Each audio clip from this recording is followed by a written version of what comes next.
This definitely had Stephen King vibes. Creepy and atmospheric.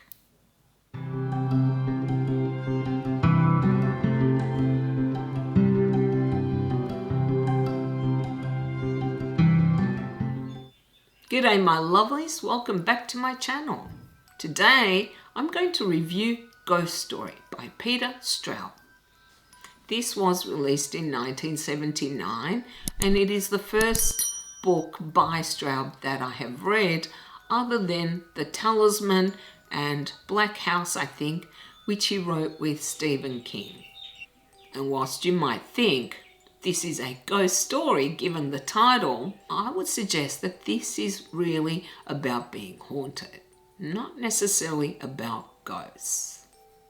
To summarize the plot, we start off with a prologue which introduces Donald Wenderley, one of our main protagonists, and it seems that he has kidnapped a young girl.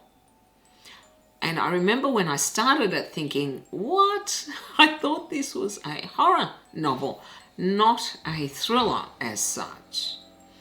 But as the prologue unfolds, you realize that there is a lot more to this supposed kidnapping. We are then introduced to 4 elderly gentlemen, the Chowder Society. Quite elderly, I think they're in their 70s or 80s. Who it appears are haunted by something that occurred in their youth. And they are also mourning the loss of one of their members who died, I believe, the year before, and who happens to be the uncle of Donald Wenderley. And these 4 elderly gentlemen get dressed in bow ties and get together to smoke cigars and drink whiskey as they relate ghost stories. They are also, however, haunted by nightmares. Donald is actually asked by the Chowder Society to come to Melbourne because they think there might be a connection between what haunts them as well as a story that Donald has written. It becomes clear quite early that the connecting point is a young woman, known by various names. There is also a third storyline regarding Peter Barnes, a young 17-year-old resident of Melbourne, who is also experiencing strange events. As I was reading this book, I got very strong Stephen King vibes. It reminded me of Stephen King's horror novels in that there is this sense of mounting dread, creepiness, and a tense atmosphere. And of course, there is this mystery of what is happening. What is this connection between the different storylines? Is there a connection? Straub's writing, however, is a little more dense, more complex. I've also seen it described as more literary than King's. And I'd say that is probably accurate. I really like the writing, though some might find the pace a little slow. I, on the other hand, enjoy slow burns, especially with horror. I like that slow increase of tension throughout a book. With a longer book, with a slower burn book, I find that an author has time to explore at length the characters. We learn about their history, about what shaped them, about what frightens them, what motivates them, about what kind of person they are. Straub's choice of names was quite deliberate as well. It felt like a homage to American authors like Hawthorne and James. As for the characters themselves, I love the Chowder Society. I love that name actually. The characterizations were really good in my opinion. Every character was distinctive. they all had their different personalities. My favourite was definitely Ricky, actually. And there is also another character, the wife of Ricky. And for some reason, I've forgotten her name now. Now, she also plays a significant role, and she is not a likeable woman. This is a very, very beautiful woman, elderly woman, who is still beautiful and who trades on her looks to get what she wants. And she resents that she is not a part of this childish society, that she is not allowed to join them. And yet, part of me does admire how blunt and uncompromising she is. I just struggle with characters who are so self-involved and selfish that they don't care if their actions hurt someone. I'm not sure if I should include this, as it is a spoiler, I guess, though not really relevant to the overall plot. But this is a woman who cheats on her husband over and over and over again, and yet has the gall to say she really loves her husband. I find that difficult to accept. I guess it depends on your definition of love, but someone who has no qualms in hurting another person repeatedly, I would argue, doesn't love that person. Not really.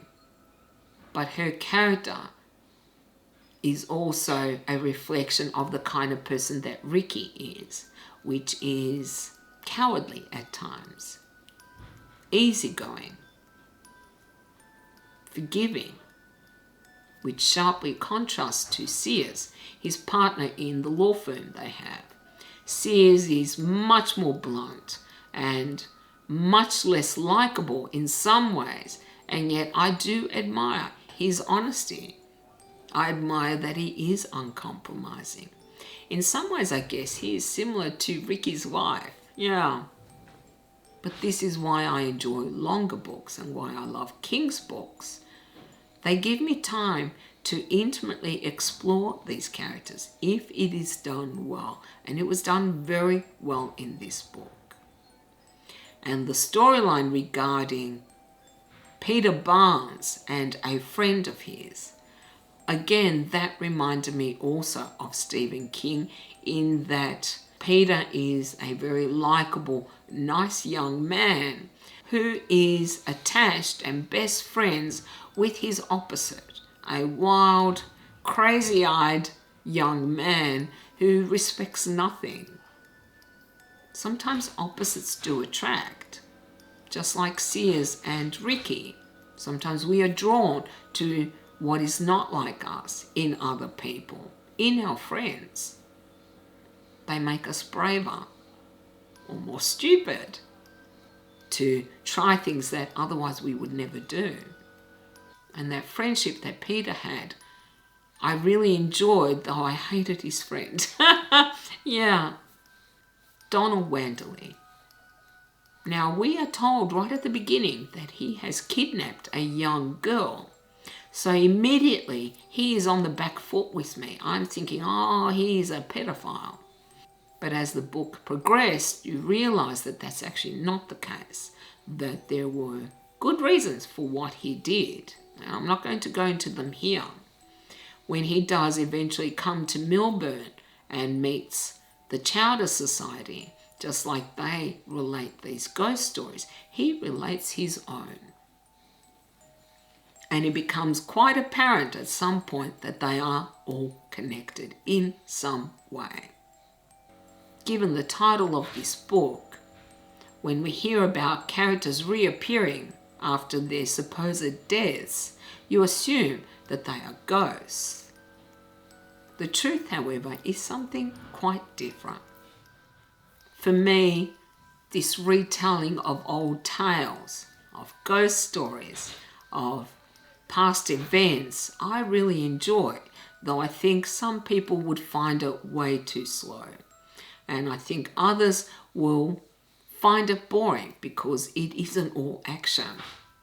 There is a slow build-up to the ultimate confrontation that is going to take place. And another factor that made this story more compelling for me is the addition of blizzards, snowstorms that are affecting what the characters can actually do in the circumstances, and how this dread that our characters are feeling lies like a blanket over the whole town.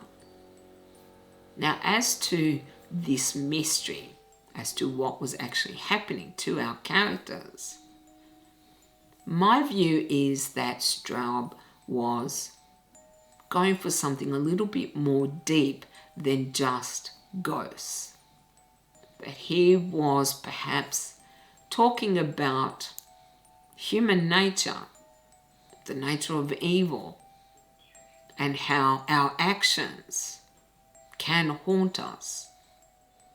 Before I start the summary, I also wanted to mention the film that was based on this book, also called Ghost Story, and it came out in 1981. It has some wonderful old actors like Fred Astaire, Melvyn Douglas, Douglas Fairbanks Jr., and John Houseman, who I loved in Paper Chase. And I cannot remember the young man's name. The main female antagonist is played by Alice Krieg, who I've always liked actually. She is a very interesting actor in that she can portray vulnerability as well as strength. The film does make some significant changes from the book. The wife of Ricky plays a very insignificant role, and several characters, main characters, are left out of the film. Now, this was made in 81, and at times the music is melodramatic, which took away some of the suspense or atmosphere from the film. And some of the performances were so highly exaggerated, it was difficult to take them seriously. Even John Houseman seemed very wooden to me, but Fred Astaire was really good in this. He portrayed this vulnerability, which I really liked actually. But the film as a whole, I did not find scary at all. I found it actually sometimes laughable, and I did not enjoy. And I don't think I'll be watching it again.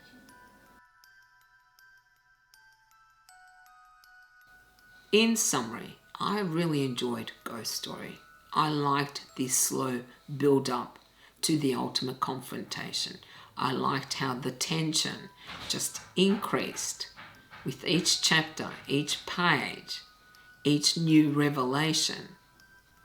I liked the connections between the different storylines and how events that occur to us when we're younger can shape our lives, can shape the people we become, can have such profound impacts on us for the rest of our lives. And I loved these elderly characters. They were utterly charming. I loved how they interacted and were so closely bonded. And all the characters, like I said, are quite different. And there were stakes in this book. Not everyone escapes the ultimate confrontation.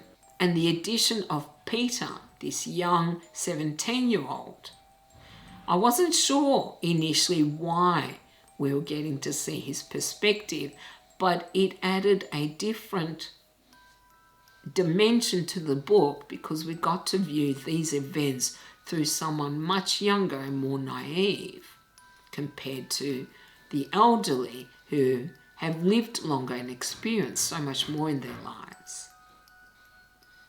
As for whether it's scary or not, I cannot judge that. Books don't scare me. Films don't scare me. I'm just one of these people who can put it aside and not worry about it. But I think if you are the type who is affected by horror, then you might find this book a little scary. Do I recommend Ghost Story? Now, I do enjoy a slow burn. I do like long books where we get to explore the characters and have that tension slowly build until it becomes almost unbearable. For me, that is much more satisfying than a quick hit. But that is me. If you want a fast-paced book, then Ghost Story will not be for you. But if you are willing to give it time and explore all of these characters and their relationships, then I think you will be very well rewarded. As for a score, I don't like giving out scores because mine always change. But to give you an indicator of how I found this book, I give it 7 out of 10. I would call this a very good book. Well, that is all I have for you guys today. Now, of course, I'd love to hear from you guys. If you have read Ghost Story, what are your thoughts on it? And if you haven't read it, have I inspired you to read it? You know, I always want to hear from you. Thank you all very much for watching. I really do appreciate it. And if you like this video, then you know what to do, right? You like, comment, and subscribe if you haven't already. I also have a Patreon account if you wish to support me in that way. I hope you all have a beautiful day, and I'll see you next time. Bye!